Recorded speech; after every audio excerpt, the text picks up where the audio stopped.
Break के बाद खुश आमदेद। ख्वाजा साहब, अदलिया की और सदर की लड़ाई हो गई है, सिस्टम को खतरा है वाकई में?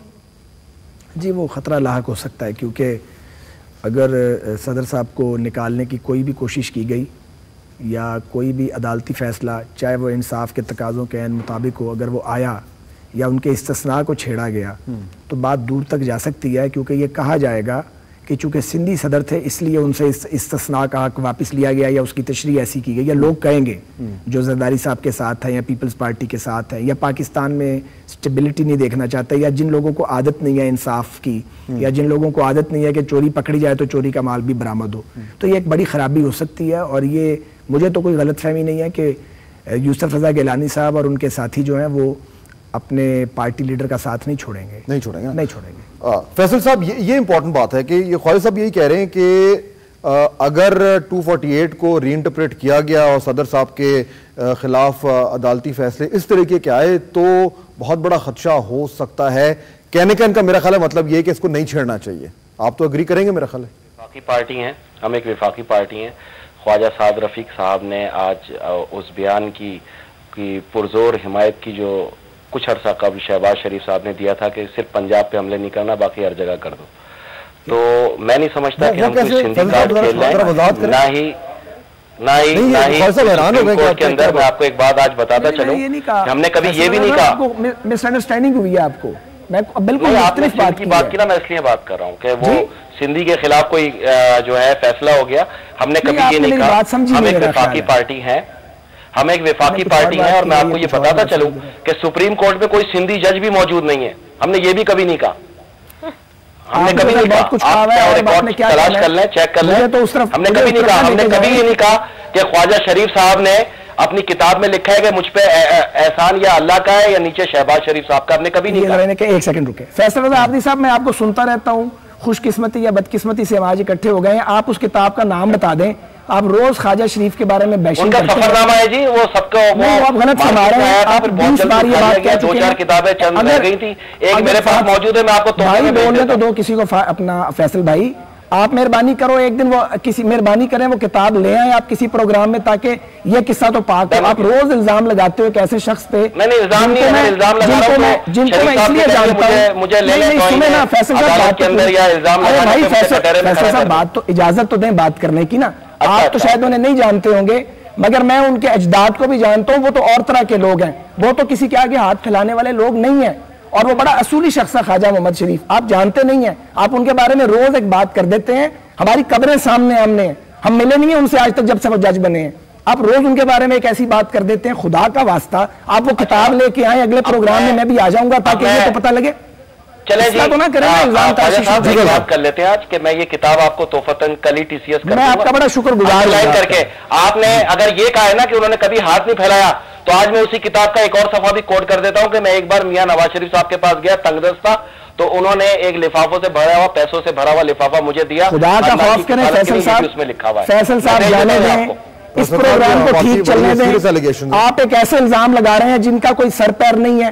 मैंने तो नहीं कहा कि जब जुडिशरी की मूवमेंट चल रही थी तो आप लोग गोलियां चला रहे थे। आपने कराची को खून में नहला दिया था। आपको तो भाई आजाद अदलिया सूट नहीं करती। अब छोड़े जाने दें, ये लड़ाई शुरू हो जाएगी आगे चलते हैं। आपने देखे मेरी बात सुने ख्वाजा साहब, आप इल्जाम लगा रहे हैं कैसे शख्स पे जो अपना दिफा करने के लिए मौजूद ही नहीं। वो जो है आप एक ऐसे शख्स पे इल्जाम लगा रहे हैं, मुझे आप chief justice Lahore high court पे झूठी तोहमत बांध रहे हैं, फिर आप तवक्को करते हैं कि मतलब वो फिर भी इंसाफ शायद करें। मुझे कल कोर्ट में बुला लें। फैसल साहब इस तरह ना करें, नहीं ये तो आप जान के ढेला मार रहे हैं ताकि वाइब्रेशन पैदा हो, ये काम ना करें, ना करें, इसका कोई फायदा नहीं होगा। सब्जेक्ट पे वापस आ सकते हैं। हाँ, सब्जेक्ट पे थैंक यू वेरी मच। मैं एक बात क्लियर करूं ख्वाजा साहब, मैं अगर यहाँ पे ये बैठ के बात कर रहा हूं, मैंने पढ़ी है, उनका सफरनामा है, मुझ समेत और सहाफियों ने भी पढ़ी है। 9 मुख्तलिफ किताब भाई आप प्रोग्राम में साथ लाए ना किया। नईम बुखारी साहब ने भी कोट किया। अरे भाई अब हमारे पास नईम बुखारी साहब को छोड़ दें, उनके अगर मैं वो भी फौजी आमिलियत के साथी थे ना नईम बुखारी साहब, छोड़ दें भाई, छोड़ दें। फैसल साहब वही पॉइंट हुआ कि अगर है तो उसको ला के और जरा पब्लिक सामने रोज हमला कर देते हैं आप। ठीक है जी मरवी जी मरवी। हाँ, मुझे अगर मैं इसमें कुछ कहना चाहूंगी, अभी जो साहब ने बात की वो बेसिकली एक और उसका एंगल मैं आपको बताना चाहूंगी। वो एंगल ये है कि अगर इस हुकूमत के 5 साल पूरे नहीं होते तो फिर इनको जो है ये वापस अगर इलेक्शन में इनका वापस आना ज्यादा आसान होगा। अगर 5 साल पूरे होते हैं तो और इनकी यही कारकर्दगी रही जो इनकी रही है, फिर इनका वापस आना इतना आसान नहीं होगा। यानी इनके साथ वही होगा जो काफ लीग के साथ हुआ। अब बुनियादी तौर पर यही कह रहे हैं। नहीं, वो काफ लीग के साथ तो कुछ और हुआ, मोहतरमा की शहादत हो गई। वो अच्छा, थोड़ा सा प्रोग्राम को आगे बढ़ाते हैं। नहीं, वो हम बात करें कॉन्टिन्यूटी ऑफ द सिस्टम की, क्योंकि उसकी जरूरत है इस मुल्क को, continuity of the parliamentary democracy और ये बैलेंस। अच्छा, थोड़ा सा प्रोग्राम को आगे बढ़ाते हैं। पार्लियामान का बैलेंस। मुझे ये बताइए, रिजर्वेशंस हैं, मुझे थोड़ा अगर आप वक्त दे दें।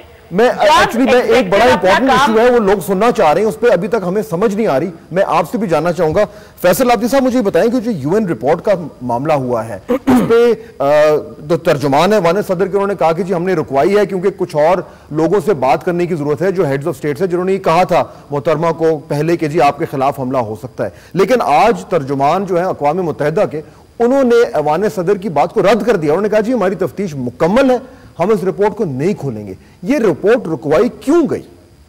देखिए फहद भाई, आपकी ही अपने सवाल के अंदर आप ही के पास आपका जवाब मौजूद है। माजी में ये कहा जाता रहा कि जरूरत क्या थी यूएन से जो है इन्वेस्टिगेशन कराने की। उसकी वजह यह थी कि अगर हम यहाँ किसी भी इदारे से इन्वेस्टिगेशन कराते और सामने किसी सियासतदान का चेहरा आ जाता तो आप लोग कहते हैं कि ये पॉलिटिकल विक्टिमाइजेशन है। नहीं, वो तो हो गया, झूठी इन्वेस्टिगेशन है। अब सुने ना, मेरी बात सुने ना। जब यूएन दे दिया पूरा इख्तियार, तो अब अगर वो सदारती किसी फरमान को रद्द करते हैं, सदारती इल्तिजा को रद्द करते हैं, तो मेरे भाई ये तो क्लियर हो गया ना कि यूएन की इन्वेस्टिगेशन बड़ी पावरफुल हुई है।